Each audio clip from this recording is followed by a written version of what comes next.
Fuck on Mike to Parsons. Shane and his best play calling abilities, sir. All right, well, yeah, let's go. So let's talk about this, because first off, shout out to Ryan Meehan in the Discord. It was like, people listen to the podcast. We talked about this like a year ago. So, yeah. Now, let's talk about the progression of everything, because what started was, when the season started last year, Sirianni was basically like, yeah, so like, I'd call it sometimes, and Shane would call it sometimes. We were kind of going back and forth, and like, they didn't know what the fuck was going on. They were changing where they were sitting on the field. Like, they had no idea what they were doing. They just got into it and thought they'd figure it out, and eventually they did. So Steichen took over towards the back half of the season. They started running the ball more in the back half of the season. The team turned around. To me, what that says is, one of the big questions I have about this team is, who are they going to be at the start of the season? Because last year they threw the ball a billion times. It didn't work, and they had to run when they should have been running in the first place and lean more into the pass. I'm sorry, they would have won like 2 or 3 more games if they ran the ball from the start. They would have beat San Francisco, for example.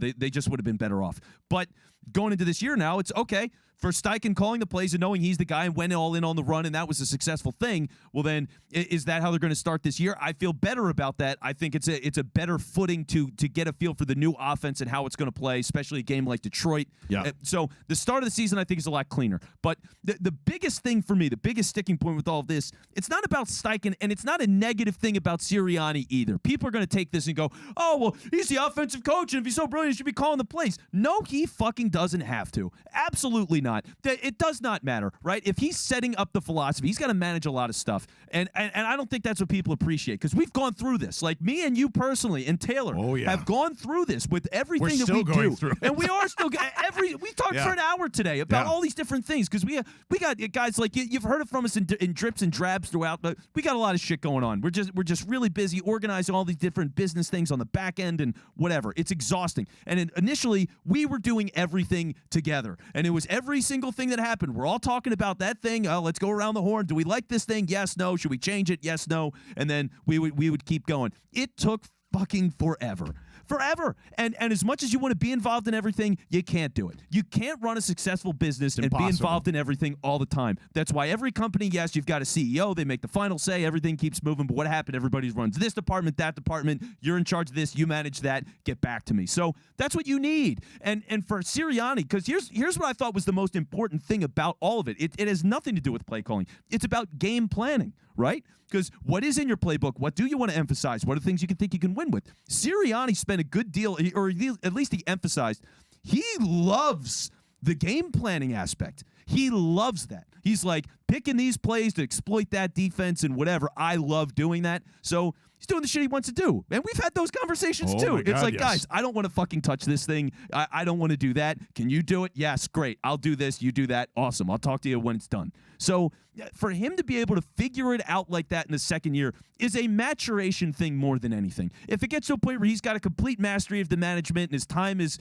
more efficient and he can go and call plays and he wants to do it, fine. But for now, he does not have to. If anything, offensive coordinator is a way more appealing job than whenever he loses that guy, and it can keep this whole thing running long term. So I have no problems with it. I think it's a great thing. It's continuity from what it was last year when they were successful. Just good for them. Yep, and exactly right. And to re-emphasize that as well, that's something we talked about. It's because the Eagles have had, when Doug was here, it was such a problem to find great new young offensive talent, because like it's still just like it's taking them a while to be like, maybe the 4-3 is not the greatest thing in the world anymore, and like, we gotta start to really reevaluate this. Let's go hire Jonathan Gannon in the same way that like you couldn't get at the time. And thank God dude. Let me tell you, they dodged so many bullets with choosing an offensive coordinator coming from the college ranks, because all of them that were mentioned, including, who was that dude from USC, Garrett Hartley or whatever it was, that ended up taking the job? Like, Jesus Christ, they're going to fire him sooner, or has gotten fired already, or whatever it is. But it allows you to keep churning that talent in. Maybe you do get, oh my God, it's total baby brain. Mike, Dolphins head coach. Oh, Mike McDaniel. Mike McDaniels is it plural? I think it's McDaniel.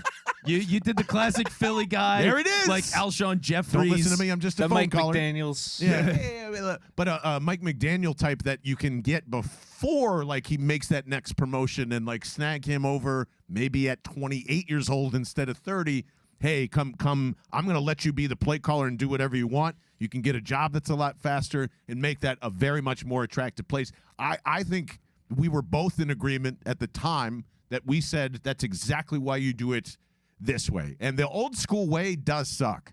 Like, having to build the fucking offense, then make sure you're calling it correctly on Sundays, too much. Way too much. That's something I always believed in. Like, if you're a head coach that designed an offense, you should be able to. Even Andy's not that great at it. That's why he's, over the years, he's allowed Doug and all these other guys to call the shots at certain parts of the game, the entire game now. I think he's doing with Bieniemy. So, yes, this is how it should be set up moving forward. And if you're a philosophizer, if you are a big picture guy, which seems like Nick Sirianni is, then he is in the perfect spot as a head coach. Couldn't agree more, Vince. Yeah, so I really dig all of that in terms of the way everything's developed. It's shaken out pretty good. You just hope Steichen could do the job, and we'll get there. We got plenty of time for that. It's a mango festival in India. Prediction, but he will not. I do not believe in Shane Steichen. Just for the record, I think he's okay. I think they leaned into his strengths, which is the run. He believes in that. That's one of the things that he does. Stoutland being him, I still feel like a lot of that game planning is with that and the right calls in the feel. I'm hesitant. I will absolutely yell at you, Shane, on Sundays. I apologize for all the shit that's going to come out of my mouth. I'll probably want to fire you at some point. Just know that it's coming from a good place, and we'll go from there. So